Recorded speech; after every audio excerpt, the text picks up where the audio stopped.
하나님의 귀한 자녀 여러분, 주님의 이름으로 평안을 전합니다.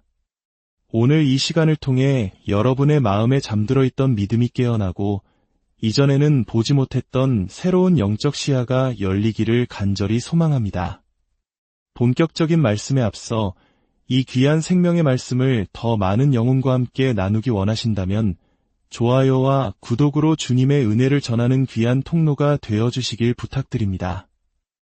여러분의 작은 손길 하나하나가 절망 속에 있는 누군가에게는 큰 위로와 희망의 빛이 될 것입니다. 여러분의 삶과 가정 위에 하나님의 크신 축복이 함께하기를 기도합니다.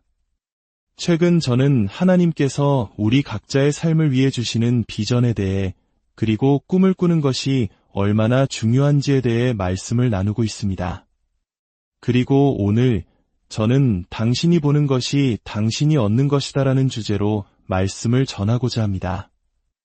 우리에게는 반드시 비전이 필요합니다. 그리고 하나님께서는 이미 우리 각자를 위한 놀라운 비전을 가지고 계십니다.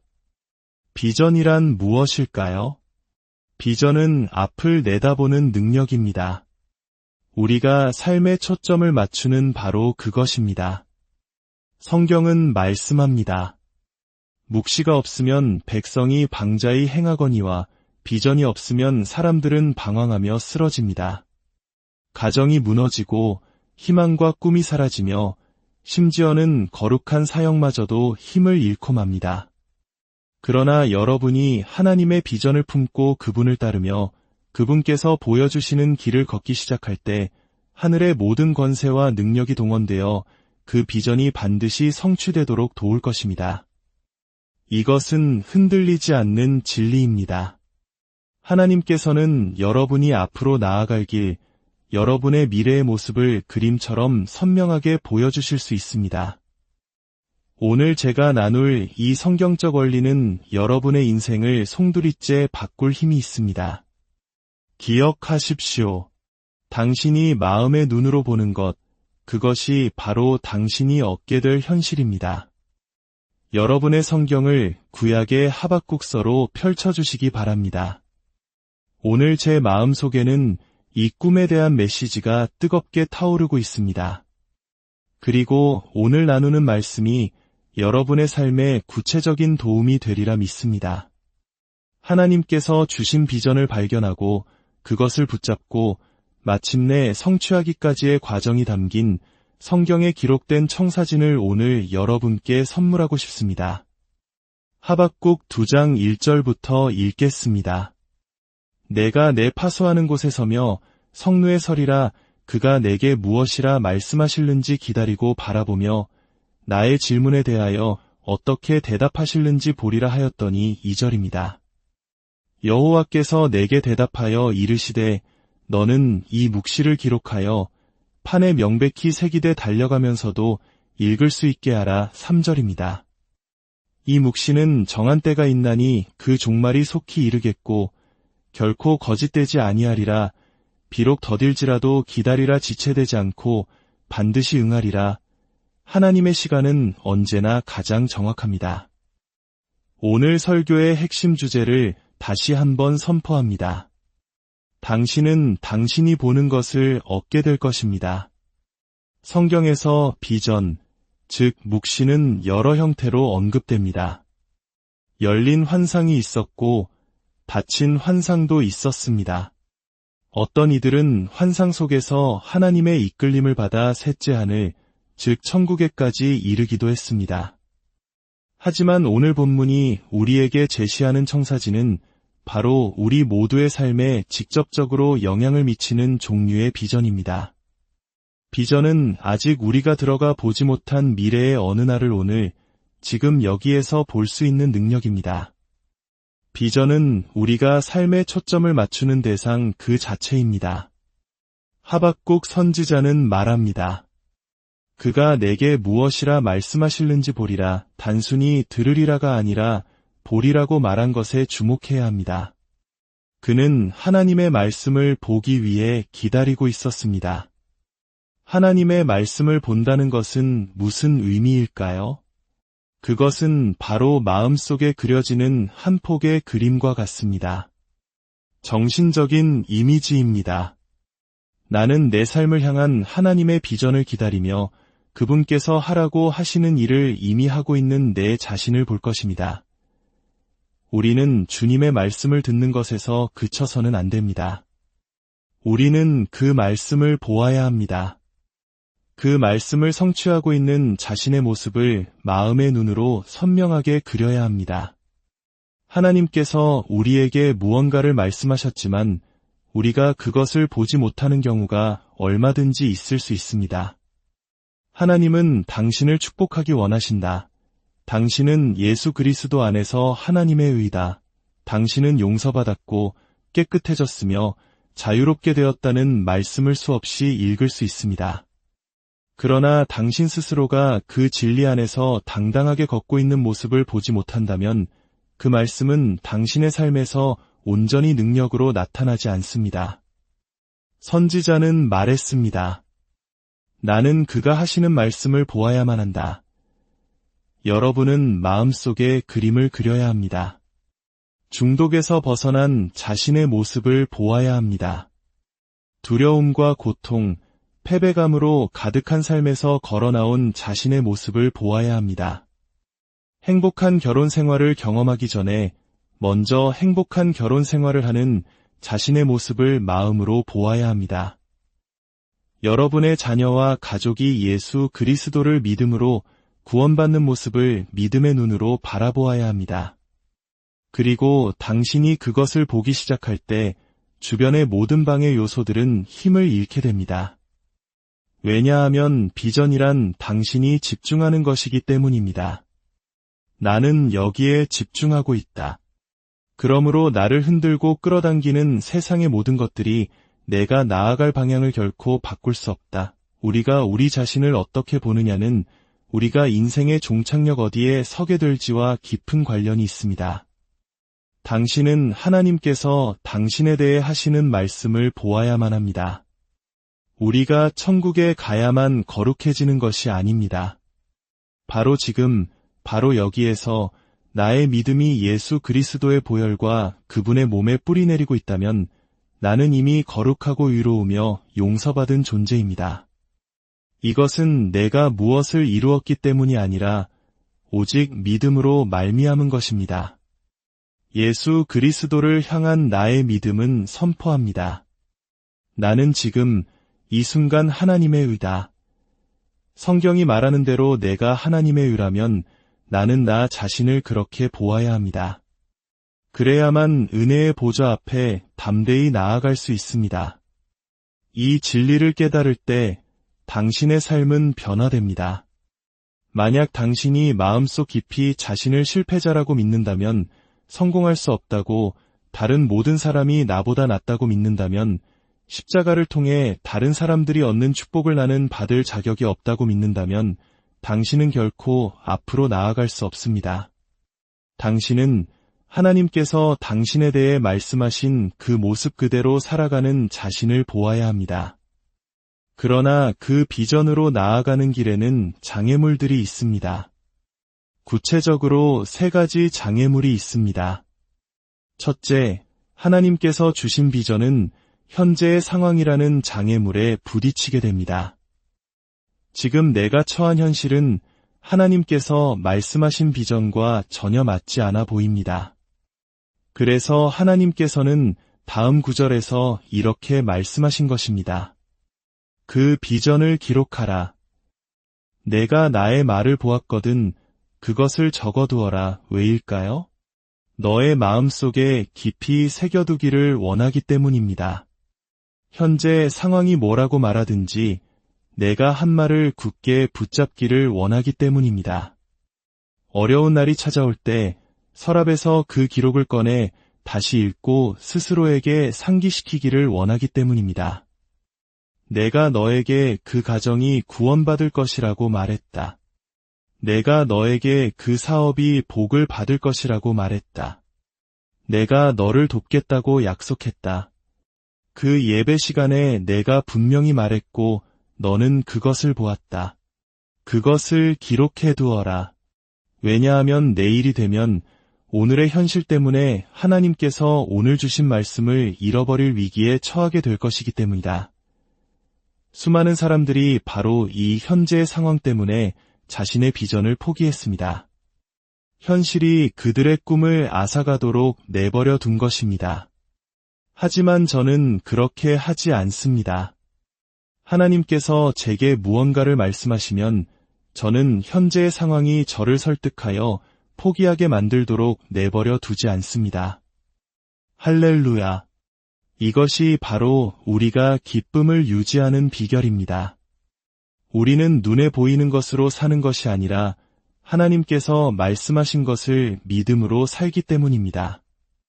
하나님께서는 때로 우리를 이리저리 흔드시고 여러 상황을 통과하게 하시지만 마침내 그분의 때가 되면 정직하게 행하는 자들에게 어떤 좋은 것도 아끼지 않으실 것을 저는 믿습니다. 만약 하나님께서 무언가를 보류하셨다면 그것이 아직 좋은 것이 아니었거나 아직 때가 되지 않았기 때문입니다. 두 번째 장애물은 현재의 자원입니다. 이것은 정말 큰 문제입니다. 비전을 성취하기 위해 필요한 것들이 지금 당장은 전혀 없어 보입니다. 현재 내가 가진 자원은 하나님께서 나를 이끌고 가시는 그곳에 도달하기에는 턱없이 부족해 보이기 때문입니다. 저는 하나님께서 제게 하라고 명하신 일을 할 만한 돈을 처음부터 가져본 적이 단 한 번도 없습니다. 공급이라는 단어를 생각해 보십시오. 먼저 비전이 있고 그 후에 공급이 따라오는 것입니다. 만약 당신이 복권에 당첨되기만을 기다리며 앉아 있는다면 당신은 아무것도 시작하지 못할 것입니다. 자원을 끌어당기는 것은 바로 비전입니다.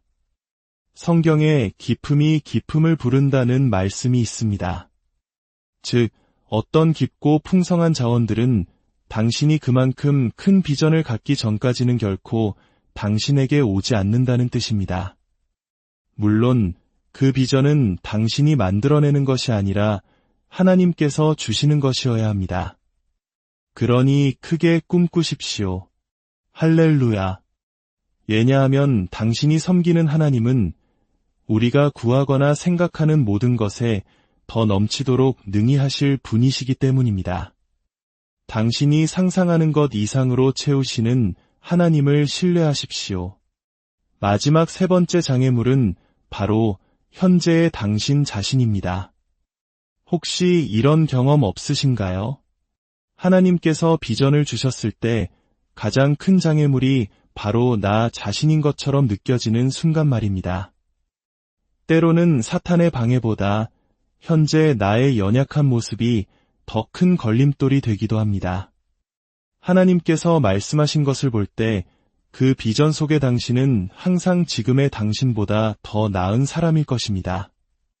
그 비전은 당신의 능력을 넘어서는 것처럼 보이고 당신이 감당할 수 없을 만큼 커 보일 것입니다. 그래서 조심하지 않으면 현재의 당신이 미래의 당신이 되는 것을 가로막게 됩니다.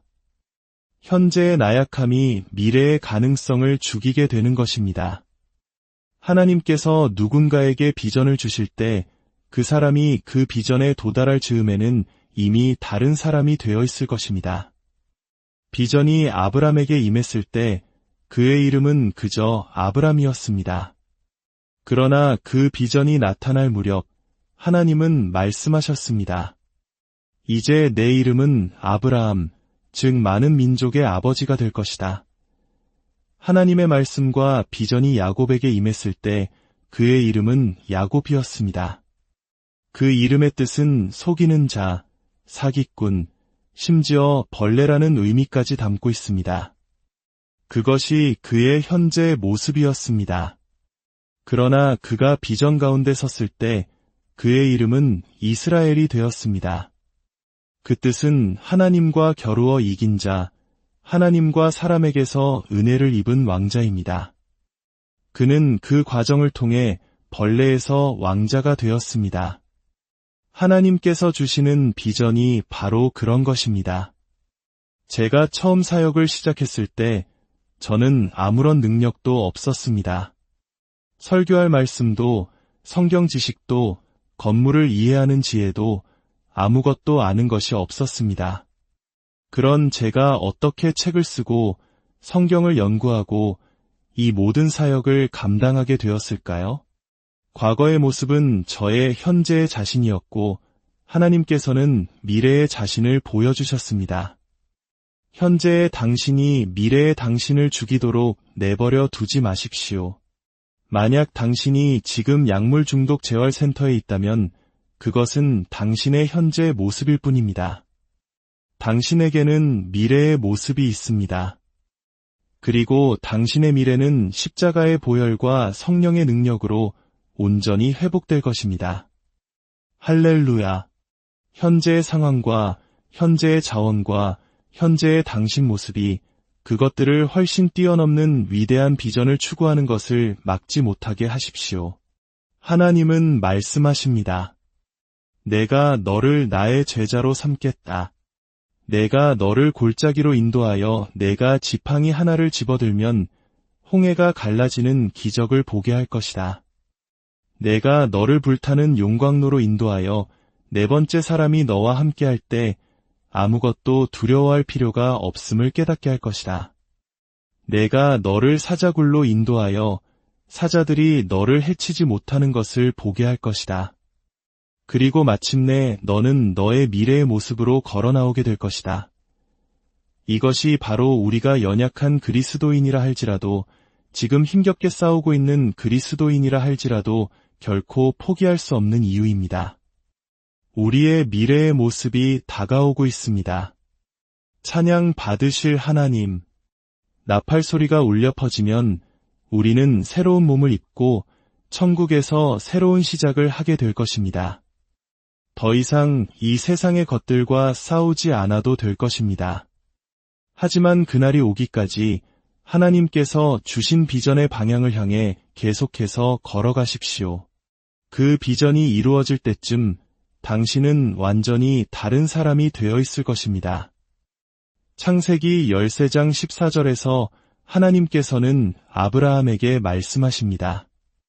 너는 눈을 들어 너 있는 곳에서 북쪽과 남쪽, 그리고 동쪽과 서쪽을 바라보라. 보이는 땅을 내가 너와 내 자손에게 주리니 영원히 이르리라. 당신의 현재 상황, 당신의 자원, 그리고 현재 당신의 모습에 너무 집중한 나머지 초점을 잃지 마십시오. 눈을 들어 당신이 볼 수 있는 모든 것을 바라보십시오. 당신이 그것을 볼 수 있다면 하나님께서 그것을 당신에게 주실 수 있습니다. 그리고 17절에서 주님은 말씀하십니다. 너는 일어나 그 땅을 종과 행으로 두루 다녀보라. 내가 그것을 내게 주리라. 하나님께서는 마치 이렇게 말씀하시는 것 같습니다. 내가 걸을 수 있고 볼 수 있는 모든 방향의 모든 땅을 내가 내게 주겠다. 그러나 내가 걷기를 멈추고 보기를 멈추는 바로 그날, 너는 내가 너의 삶에서 행할 일에 스스로 경계선을 긋는 것이다. 젊은이들에게 소리쳐 외치고 싶습니다. 제 인생의 유일한 후회는 더 크게 꿈꾸지 못했다는 것입니다. 하나님께서 요셉에게 꿈을 주셨습니다. 첫 번째 꿈은 땅의 꿈이었습니다. 밭의 곡식단들이 자신에게 절하는 것을 보았습니다. 하나님께서는 이 땅에서 당신에게 권위와 통치권을 주실 수 있습니다. 하지만 그것이 꿈의 전부는 아닙니다. 두 번째 꿈은 하늘의 꿈이었습니다. 해와 달과 별들이 자신에게 절하는 것을 보았습니다. 하나님께서 누군가에게 꿈을 주실 때 그것은 이 땅에 영향을 미칩니다. 당신을 축복하고 당신의 자녀를 축복하고 대대손손 복을 받게 할 것입니다. 하지만 당신이 원하는 차와 집, 성공적인 경력만을 얻는다면 당신은 꿈의 절반만을 가진 것입니다. 그 꿈이 하늘의 꿈과 연결될 때 비로소 온전해집니다. 우리가 먼저 그의 나라와 그의 의를 구할 때 이 모든 것을 우리에게 더하실 것이라고 주님은 약속하셨습니다. 하늘에 계신 우리 아버지는 우리에게 무엇이 필요한지 다 알고 계십니다. 이제 말씀을 맺겠습니다. 마지막으로 주님은 말씀하셨습니다. 내가 그가 하시는 말씀을 보았거든 그 비전을 가지고 달려가라. 내면에서 불타오르는 그 비전을 가지고 달려가십시오. 열왕기상 18장에서 엘리야는 비를 간절히 구하며 기도했습니다. 그는 종을 보내어 하늘을 보게 했습니다. 종은 6번이나 다녀왔지만 아무것도 보지 못했습니다. 이것이 바로 더딜지라도 기다리라는 부분입니다. 하지만 엘리야는 포기하지 않았습니다. 마침내 7번째에 종이 손바닥만 한 작은 구름을 보았다고 보고했을 때 엘리야는 들은 것을 보았기에 달리기 시작했습니다. 그는 말보다 더 빨리 달렸습니다. 그에게는 비전이 있었고 하나님으로부터 말씀을 들었으며 그 비전을 가지고 달리고 있었던 것입니다. 하나님께서는 우리가 그분의 말씀을 있는 그대로 믿기를 원하십니다. 당신은 그분의 말씀을 믿으시겠습니까? 제게는 비전이 없는 것 같아요. 라고 말할지도 모릅니다. 아닙니다. 문제는 당신이 비전을 위해 그분을 찾지 않았다는 것입니다. 하나님께서는 여러분 한 사람 한 사람을 위한 비전을 가지고 계십니다. 그것은 땅의 비전이며 동시에 하늘의 비전입니다. 당신은 비전을 갖기에 너무 늙지도 너무 젊지도 않습니다. 오늘 하나님께서 당신을 위해 가지고 계신 비전이 당신의 마음속에서 깨어나고 있음을 믿습니다. 이제 함께 기도합시다. 사랑하는 예수님, 주님을 사랑합니다. 주님을 믿습니다. 저의 모든 죄를 용서하여 주시고 깨끗하게 씻어 주옵소서. 오늘 저는 십자가와 부활의 능력에 의지하여 믿음으로 받습니다. 용서받은 과거와 살아야 할 목적과 제가 있어야 할 곳과 주님께서 원하시는 곳을 향한 비전을 주옵소서. 그리고 마침내 천국에 거할 집을 허락하여 주옵소서. 예수님의 이름으로 기도합니다. 아멘. 하나님의 크신 은혜와 축복이 여러분 모두와